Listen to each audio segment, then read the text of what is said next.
The bark shattered the silence like a gunshot. Officer Megan Riley froze mid-step as Diesel, her canine partner, lunged forward with a growl that vibrated through the soles of her boots. His gaze locked on an old oak tree, gnarled, ancient, and looming like a sentry in the fading light of early evening. The hairs on the back of Megan's neck stood up. Diesel didn't bark without reason. And tonight, something was wrong. Megan had walked this stretch of the park more times than she could count. A quiet trail in rural Georgia, popular with joggers and dog walkers. Nothing dangerous ever happened here, until now. She gripped Diesel's leash tighter as he barked again, more urgently this time. He wasn't acting aggressive. He was panicked, desperate. He kept tugging toward the tree, tail stiff, nose to the ground, circling the thick roots like he was chasing a ghost. Megan knelt beside him and ran a hand along his fur. "What is it, boy?" Diesel didn't flinch. His nose was pressed to a specific point along the tree's base, a hollow in the bark that Megan hadn't noticed before. It looked almost man-made. The wood was worn smooth and clean, not cracked like natural rot. She reached out, touching the edge. The bark moved. Hollow. A strange chill rippled up her spine. Her instincts kicked in, the same ones honed over 12 years of patrol and 6 with Diesel at her side. Something was buried here. Something someone didn't want found. But protocol was protocol. She didn't have a warrant or probable cause, not yet. Megan clipped Diesel's leash back on and tugged gently. "Let's finish the loop. We'll come back tomorrow." Diesel didn't want to leave. He dug his paws in, whined, barked again. It wasn't until they were halfway back to the squad car that Megan realized her hand was shaking. Later that night, after a lukewarm shower and a silent dinner, Megan sat in her recliner staring at the ceiling fan. Diesel lay by her feet, unusually restless. Every few minutes, his ears twitched toward the front door, like he expected someone or something to show up. She tried to read a paperback she'd picked up at a gas station weeks ago, but the words refused to register. Her mind kept drifting back to that hollow in the tree, the way Diesel had barked, the look in his eyes. It wasn't curiosity, it was fear. She flipped the book shut and stood up. The next morning, Megan drove to the park before sunrise. She didn't bring backup. She didn't tell dispatch. This was just a hunch. Unofficial. Quiet. Diesel led the way again, as if he hadn't forgotten a single footstep from the night before. They reached the oak tree in under 3 minutes. Morning fog clung low to the ground. The air smelled of damp soil and old leaves. Megan crouched and pushed aside the bark flap again. Beneath it, the hollow opened wider than she remembered. She pulled out her flashlight and angled it inside. What she saw made her recoil. A stack of plastic containers, tightly sealed. Dusty, but intact. One had a strip of masking tape on it with a faded date. March 2011. Diesel whimpered behind her. Megan stood up fast and called it in. This time, officially. The scene was quickly locked down. Forensics arrived. Detectives. Even the chief drove out. Cameras rolled. Neighbors gathered behind yellow tape. Diesel watched from the passenger seat of Megan's cruiser, nose pressed to the window. The containers held more than just papers. Photographs, maps, journal pages, newspaper clippings, even old cassette tapes. Each item was tagged and bagged by techs who looked more spooked by the minute. A young officer named Cole handed Megan a clipboard. "You're gonna want to see this." She flipped to the first evidence photo, a black and white image of a teenage girl. Pale, thin, wide-eyed, like she'd just seen something no one should ever have to see. The back of the photo was labeled June 5, 2012, Julia A. Athens, GA. Megan's heart dropped. That name. She remembered the case. Everyone in Georgia did. Julia Anderson. disappeared walking home from school. Never found. Never solved. Until now? At this point, if you believe in the incredible power of dogs like Diesel, not just as partners, but as heroes, consider subscribing to our channel Heroes for Animals. We share real stories of bravery, loyalty, and the bond that changes lives. Tap that subscribe button so you never miss a story like this. Back in the precinct, Megan sat across from Detective Warren, who had been working cold cases for longer than she'd been in uniform. He laid the photograph and several others out on the table. Every single girl here is linked to a missing persons report from the last 15 years, he said. Most were ruled runaways, a couple still open, no leads until now. Megan ran her fingers along the edges of the photos. They were organized, labeled, dated. Someone had cataloged their victims. The realization was like a slap to the face. This wasn't some weirdo's creepy stash, she muttered. This was a trophy room. Warren nodded grimly. Serial killer. And it looks like your dog just kicked open the door. Diesel sat in the hallway, wagging his tail faintly as techs passed by, some offering him little head scratches or nods of gratitude. Megan crouched beside him and rubbed behind his ears. You saved them, she whispered. You really did. But Diesel didn't relax. He kept looking toward the evidence room, as if he knew there was still more buried. Somewhere. The lab reeked of formaldehyde, dust, and something far less sterile, the smell of secrets pulled out of the dirt after being buried too long. Megan stood at the end of a long metal table, arms crossed over her chest, her police badge cold against her sweater. The room buzzed with voices, but her eyes stayed fixed on the items spread out before her. The evidence team had finished their preliminary sort. 17 sealed containers, each one labeled, each one dated, each one disturbing. Diesel paced behind her, ears twitching every time someone new entered the room. He wasn't barking now, but his alert posture told her what she already knew deep in her bone. They'd only scratched the surface. Detective Warren stepped in, his coffee steaming in one hand and a folder in the other. We ran the names from the photos. 7 confirmed missing persons cases, some local, some out of state. Every single one unsolved. Megan shifted her weight. How'd they end up under that tree? Same question we're all asking. Warren dropped the folder onto the table. You and Diesel might have just kicked open a cold case wall of nightmares. One envelope caught Megan's eye. Faded red marker scrawled across the front. Property of JG, do not destroy.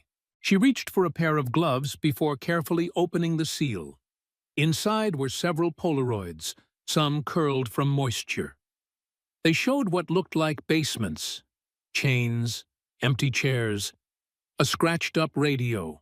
One photo made her step back. It showed a teenage boy, bound, sitting in a chair, eyes hollow. The back of the photo simply read, Number 4, didn't last the night. Megan's breath caught. This guy wasn't just collecting evidence, she murmured. He was documenting everything. Warren nodded. We've already submitted prints and hair fibers from the boxes. But here's the wild part. We found trace DNA under one tape seal. Came back partial, but with a match to a former state parks employee. Retired 10 years ago. What's the name? Warren hesitated. Jack Galloway. Megan blinked. Wait, Jack Galloway? The guy who went missing after that boating accident on Lake Sinclair? Yeah. Warren tossed down a printed mugshot from 2005. Turns out, no one ever found his body. The boat was recovered, but Galloway was presumed drowned. Megan stared at the photo. She remembered the case. Everyone did. Local celebrity in his day, ran school nature programs, gave tree talks to third graders. So either he faked his death, she said slowly, or someone is planting this stuff to make it look like he did. Bingo. And either way, Warren looked toward the door. This is no longer just a local case. FBI's en route. Later that afternoon, Megan and Diesel returned to the park. not as casual visitors this time. Now they were the catalyst of a potential multi-state investigation. She glanced around at the familiar trail, feeling like it had shifted under her without warning. Joggers still passed by. Kids rode bikes. Couples walked dogs. No one had any idea that just feet away from their daily lives, a killer had stored trophies of death and pain. She crouched by the oak again. The soil was disturbed. Forensics had combed every inch. But Megan's gut said there was more. This wasn't just about hiding evidence, this was ritual. Diesel sniffed around, tail stiff. Then a sharp bark. He turned. He ran. "Diesel!" Megan shouted, sprinting after him. He bolted down the path, paws thudding against the ground like thunder. Past the pond. Past the maintenance shed. Toward a smaller grove of trees near the back of the park where most people never went. Megan followed, heart pounding. Diesel stopped in front of another massive tree, not as wide as the first oak, but just as old. He began barking, then digging. Fast, violent, dirt flew. Megan dropped to her knees beside him and helped clear the soil. Her fingers struck metal. She froze. A tin lunchbox, rusted, heavy. Megan called it in. An hour later, the tin box sat opened under lab lights. Inside, a woman's wallet, expired license from 2009, a baby's sock, a cracked cell phone, still holding a half-charged battery, a journal, leather-bound and damp, but still legible. Megan skimmed the first page. "I don't think I'm going to make it. He said if I screamed again, he'd cut my tongue out. If anyone finds this, please tell my mom I'm sorry I went to the bus stop alone. The name signed at the bottom, Emily R." Megan sat back in her chair. Emily Reese, a 13-year-old who vanished on her way to summer camp in 2010. A case Megan remembered vividly. Her face had been on milk cartons. Diesel paced the hallway again, his nails clicking on the tile. He looked toward the exit like he wanted to keep searching. Because he knew. They weren't done. The FBI arrived the next morning. Special Agent Laura Finch shook Megan's hand with a no-nonsense grip. She wore a dark suit and didn't smile. "We've already started cross-referencing your findings with other open cases. Galloway's name popped in 3 different states. Always living near wooded areas. Always with some connection to city parks or forestry." Megan raised an eyebrow. "You think he used his job to scout hiding spots?" Finch nodded. "And possibly to stalk victims. It's likely he moved his collection with him across counties." "What about the photos? The journal entries?" Finch paused. "They're consistent with known serial offenders who keep records, not just of the victims, but of the feelings associated with the kills. Keeps them in control. Keeps them reliving it." Megan shook her head. "That's so dark." Finch looked down at Diesel, who lay quietly under Megan's desk. "Your partner may have just broken open one of the longest-running unsolved murder strings in southeastern U.S. history." That night, Megan couldn't sleep. She sat on her porch with Diesel curled at her feet, sipping lukewarm tea and staring into the darkness. How many people had passed that oak tree? How many kids had played tag near it? How many lives were stolen and stashed in silence? She reached down and scratched Diesel's ear. "You found them, boy. You gave them back their names." Diesel lifted his head and licked her hand, his amber eyes bright even in the dark. He didn't bark. Not tonight. The tape recorder clicked and whirred like an insect trapped in a jar. Megan stared at it as it crackled to life in the evidence lab. A forensic tech, wearing gloves and a skeptical expression, had just popped in a fresh AA battery and pressed play. The voice that emerged wasn't what she expected. Male, steady, too calm. "If you've found this, then you've already dug too far." The room went silent. Megan leaned in, her arms tensed on the counter. "I never wanted to be found. Not truly. This isn't a confession. This is a preservation. A legacy. Proof that no one ever really sees the rot until the tree falls." Megan met Agent Finch's eyes from across the room. They didn't speak. They didn't have to. That voice. It was likely Jack Galloway. But what struck her most wasn't what he said. It was how he said it. There was no remorse, just arrogance. Later that day, Megan drove with Finch and two other agents to a storage facility 15 minutes outside town. The facility had just called in a hit on Galloway's name from a years-old rental unit paid in cash. Unit number 114. The metal door groaned as it rolled open. At first, it looked ordinary. Dusty furniture, a few Rubbermaid bins, a rolled-up tent. But Diesel barked before they even stepped inside. His nose twitched. His hackles rose. Megan unclipped his leash. Diesel sniffed toward the back wall, where a set of shelves stood covered in a blue tarp. One bark, then two. Megan pulled the tarp away. Beneath it, a row of identical black duffel bags, each labeled with duct tape and a year. One for every year from 2004 to 2013. Finch crouched and unzipped the bag marked 2006. Inside, clothing, photographs, a small child's shoe, and a notebook labeled Subject Number 5, Lake Route.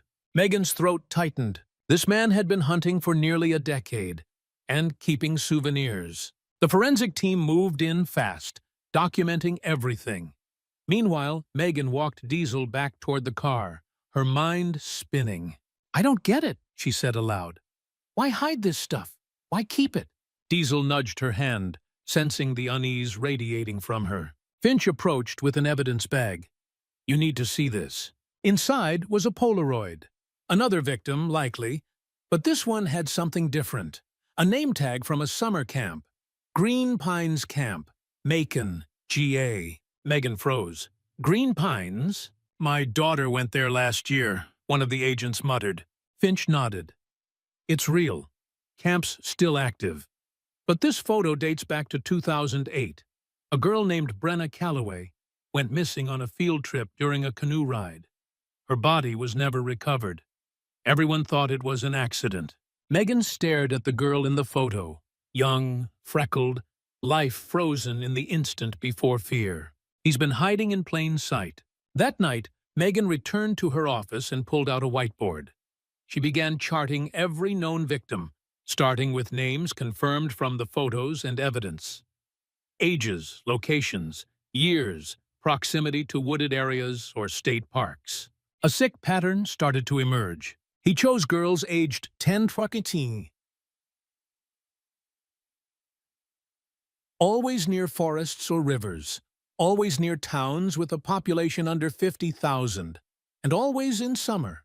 She drew a red circle around the years 2010 and 2011, the period with the most evidence found so far. Diesel sat at her feet, tail thumping softly. She looked down at him. "How many more, boy?" He simply stared, ears forward, waiting. 2 days later, the team received a call from a small town 3 counties north. A man had called in about a strange smell near a hunting blind that hadn't been used in years. When local authorities opened the hatch beneath the blind, they found a third cache. More containers. One with a dated grocery receipt and a red bandana. The date? 3 weeks ago. Megan and Finch drove up immediately. Diesel came along. At the scene, Diesel's behavior changed. He didn't bark. He didn't whine.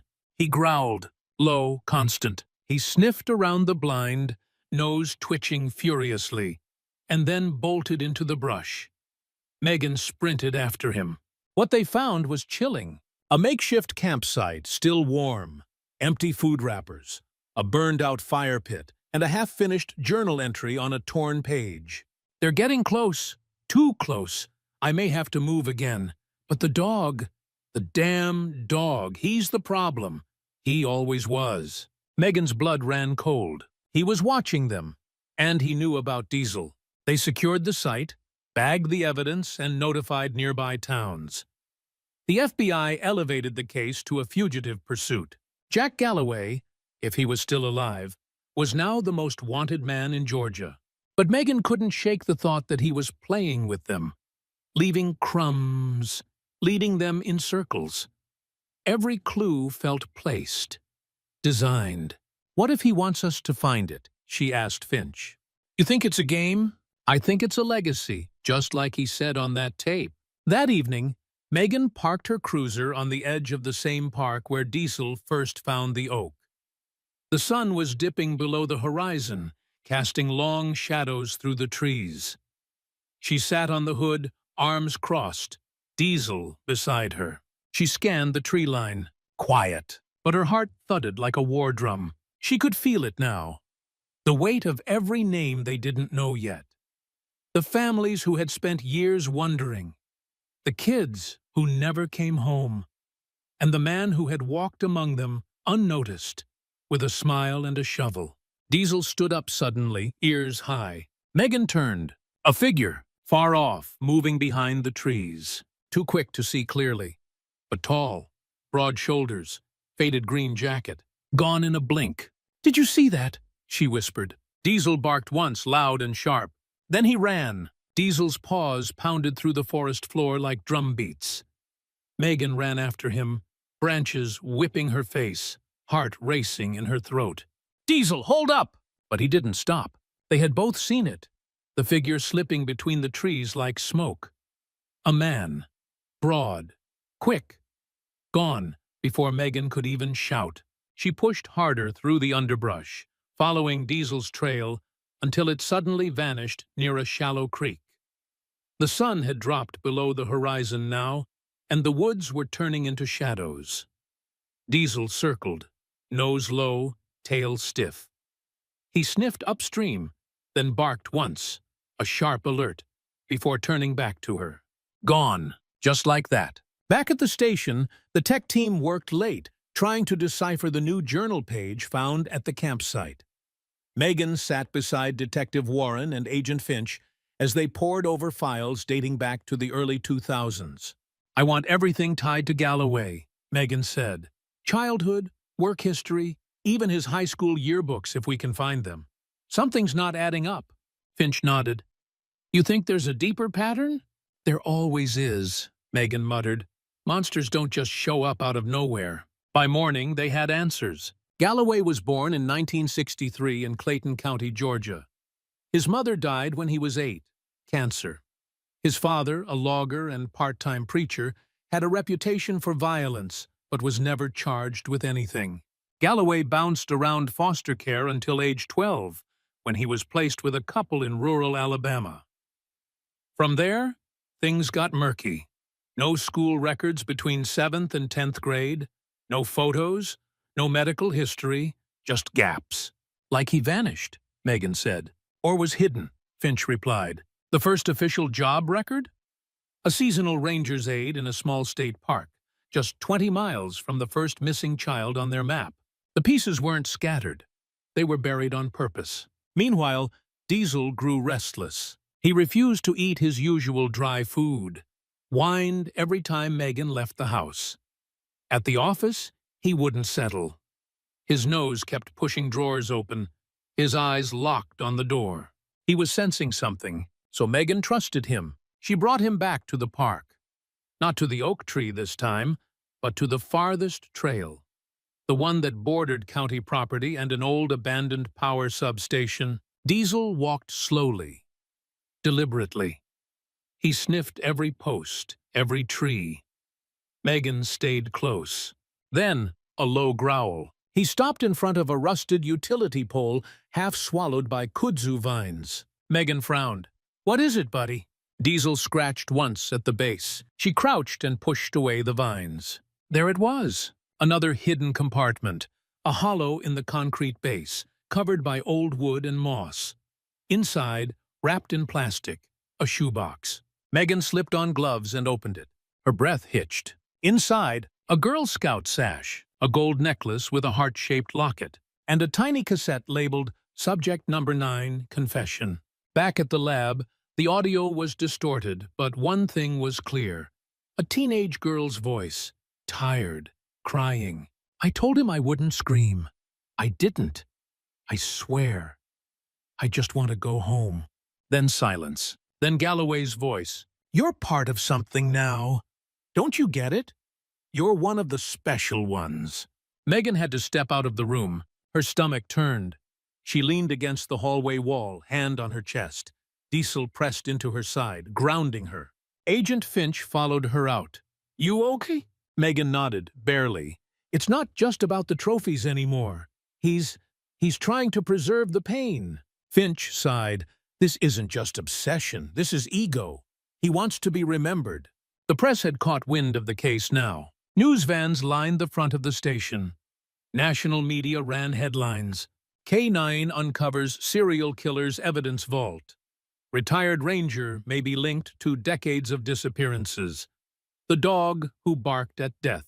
Megan wasn't interested in interviews. She was interested in justice. A breakthrough came late that night. One of the cold case techs had matched a fingerprint from the cassette to a missing person from 2007, a girl named Lila Martin, who vanished walking home from swim practice in Fayetteville. Her family had always believed she'd run away, but now Megan held her locket in her hand.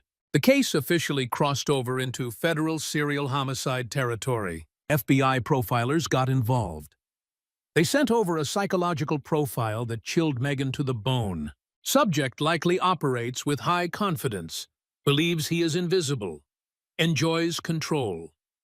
Target age range selected for emotional manipulation, likely to revisit hiding spots. Sees the investigation as a personal challenge. Finch underlined that last line. He's watching us. Diesel barked at the window that night. Not a soft bark, an alarm. Megan grabbed her flashlight and gun, creeping onto the porch. The night was thick and still. Crickets chirped. A dog barked in the distance. Nothing. But on her windshield, a note, written in red marker. The dog always knew. Too bad you didn't. Her blood ran ice cold. She scanned the woods but saw no one. Just blackness and shadows. Diesel snarled beside her. She tore the note off and raced back inside. They dusted the note for prints. Nothing. But they did find a partial shoe print in the dirt under her window. Same size, same tread as the one found near the hunting blind 2 weeks ago. Galloway had been at her house. Agent Finch ordered 24-hour patrols. Megan refused to go on leave. I'm not backing down now, she said. If he wants to finish something, then I want to finish it first. Later that week, Megan stood in front of the evidence board again. Red string, Polaroids, pins, the web of pain. Her eyes landed on a tiny camp marked in red, a closed-down ranger station near Tallulah Gorge. Galloway had worked there. 2 cases nearby, one never found. I want to check that cabin, she said. Finch raised an eyebrow. That's remote territory. Megan nodded, exactly why he'd go back. They prepped a team, but Megan only trusted one partner to lead her in. Diesel. The road to Tallulah Gorge twisted like a rattlesnake through Georgia's northern mountains, flanked by towering pines and jagged rock. The air was thinner up here, colder. Even in summer, the breeze carried a damp chill from the river that cut through the canyon below. Megan gripped the wheel of the department-issued SUV as she and Diesel climbed higher. Agent Finch followed in the unmarked black vehicle behind them, along with 2 tactical units. They weren't rolling in lights and sirens. This wasn't a raid. This was a hunt, and the prey was someone who had already proven he could disappear into trees and shadows like smoke. The ranger station had been abandoned for over 15 years, shut down after funding cuts. But records showed Galloway had been assigned here briefly during the 90s. 2 disappearances had occurred nearby.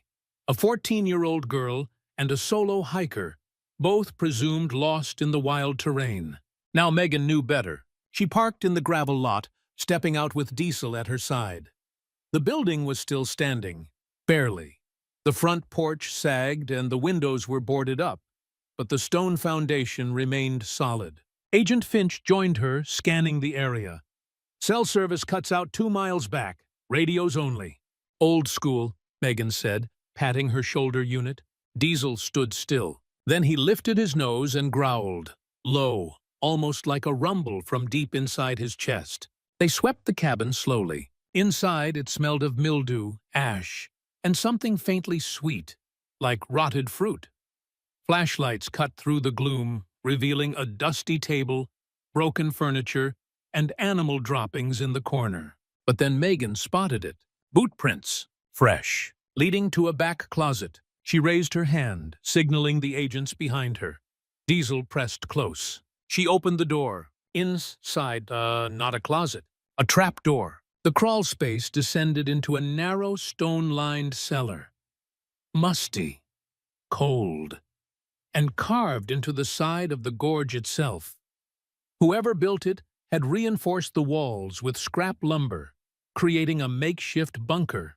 There was a cot, an oil lamp, a rusted stove, and a map pinned to the wall. Megan stepped closer. The map was marked in red X's, dozens of them, all across northern Georgia, Tennessee, and Alabama. Some were circled, others crossed out. Each one was labeled with a year, some with names, confirmed kill sites. Agent Finch took a shaky breath.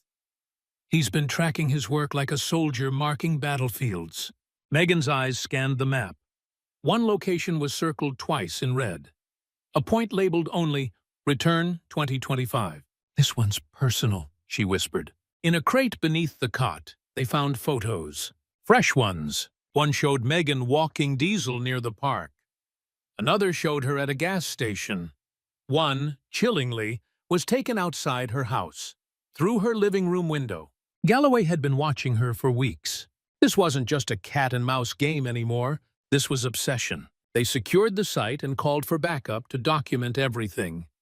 But Megan couldn't sit still. She paced outside the cabin while the sun began to dip over the gorge, casting long shadows across the forest floor.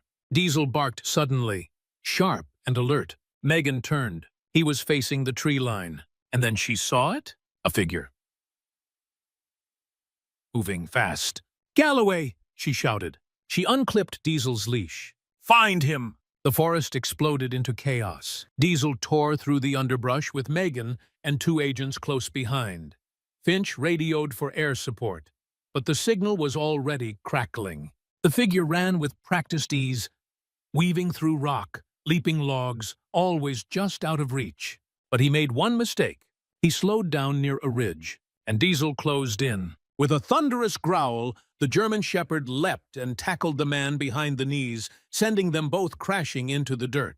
Megan arrived seconds later, gun drawn. But it wasn't Galloway. It was a decoy, a middle-aged man, terrified, covered in leaves, and clearly drugged. He whispered through chattering teeth, He made me wear the jacket. Said he'd kill me if I didn't run." Megan's blood ran cold. This was a trap. Back at the ranger station, they regrouped. The decoy, a missing transient from Macon, had been held captive and released to draw them away. Megan paced the dirt road furious. "He's toying with us, buying time," Finch agreed. "He's still nearby. He wouldn't abandon his map. This bunker, it's too important to him." Just then, Diesel barked, this time from behind the cabin. Megan rushed over. Diesel had found a second tunnel, hidden behind brush and a false panel of plywood. A narrow passage led deeper into the cliff. They followed it, flashlights scanning. The tunnel opened into a cavern carved from granite, supported by beams and packed with stolen items. ID cards, jewelry, hair ties, a baby's blanket, and at the far end, a camera tripod with fresh dirt beneath it. He'd been filming, staging, recording trophies. Megan's stomach twisted.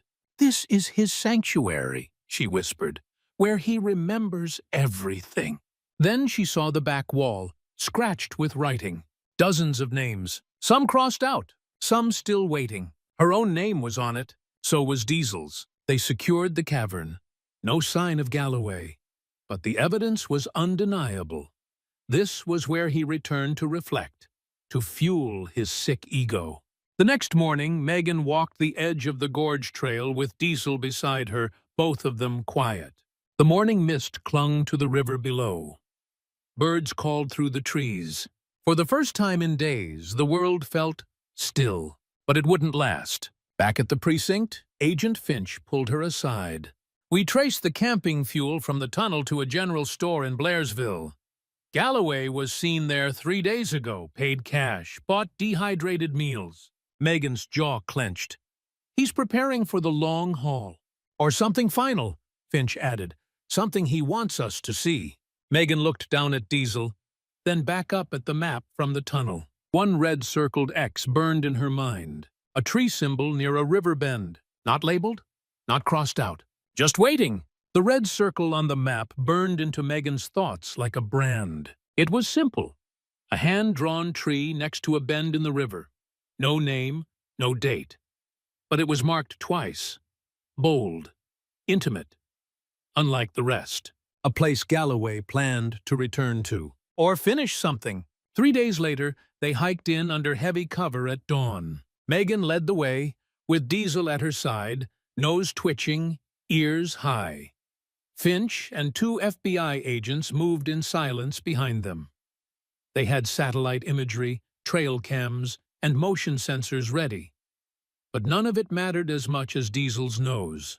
The trail curved along the riverbank for almost a mile, then veered toward a clearing marked by 3 tall poplars, and in the center stood a massive dead oak, limbs brittle like claws reaching into the sky. The team paused. Diesel growled. "There," Megan whispered, said. "That's the spot." They approached cautiously, weapons drawn, radios on, silent. Megan stepped around the base of the oak, scanning the trunk. Then she saw it, a panel cut into the bark, identical to the first tree where it all began. She knelt, brushed it open. Inside was a metal lockbox. She opened it with gloved hands. Inside, a letter, handwritten in red marker. A cassette tape, a single photograph of Megan and Diesel standing in front of their cruiser, dated 2 weeks ago. Her fingers trembled. Finch leaned over her shoulder. "Read it." Megan unfolded the letter. It was just a few lines. "Some trees don't fall. They rot standing up. You won't find me, but you'll find what matters. I always leave something behind. J.G." Diesel let out a bark. Loud, sharp, focused. He was staring at the base of the oak. He began to dig. Megan dropped the letter and got on her knees beside him. The others joined in, cutting through roots and packed soil. Inch by inch, they uncovered something hard. A concrete vault. Someone had poured and shaped it by hand. Warren called for excavation gear, but Megan didn't wait. She found a weak point and began hammering it with a pry bar. Crack! The corner split. She pulled the slab free. Inside was a narrow, dark chamber lined with plastic. And in the corner, a girl. Alive. She was filthy, dehydrated, barely conscious, wrapped in a camp blanket with the gags in her mouth and duct tape on her wrists. Eyes swollen, lips cracked, but breathing. Hey, you're okay," Megan whispered, heart pounding. "You're safe now." The girl stared up at her, wild-eyed and silent. Finch radioed for medevac as the team worked to pull her out. Diesel never took his eyes off her. His tail wagged softly. Just once. Hours later, the girl, later identified as Haley Rhodes, a 15-year-old who'd been missing for 11 days, lay in a hospital bed, recovering. Her parents arrived in tears. Megan stood outside the glass, watching, fighting back her own emotions. "She's the one from the decoy photo," Finch said beside her. "He took her to make it personal. He wanted us to chase him," Megan replied, "so he could watch." "Do you think he was there today?" Megan looked out at the trees. "He's always nearby." They never found him. Not that day, not the next. But the vault, the recordings, the tunnel networks, the photos, they were enough. The FBI declared Jack Galloway officially wanted for murder, abduction, and interstate crimes against minors.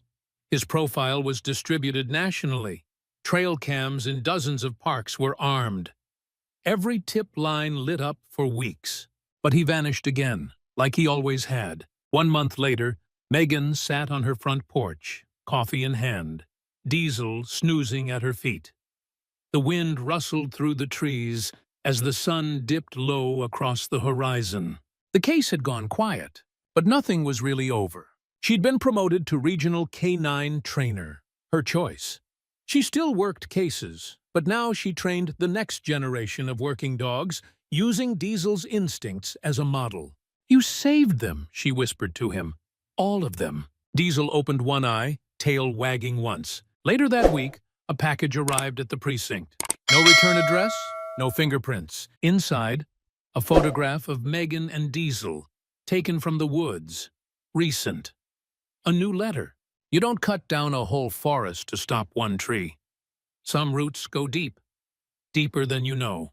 Signed only, JG. Megan read it in silence, then lit a match. The photo burned in seconds. Back at the first oak, a bronze plaque now sits embedded in stone, dedicated to Diesel, K9 hero. He barked at what others could not see. He found the silence no one else could hear. 2024, forever on duty. Thank you for following this emotional journey through The Bark Beneath the Oak.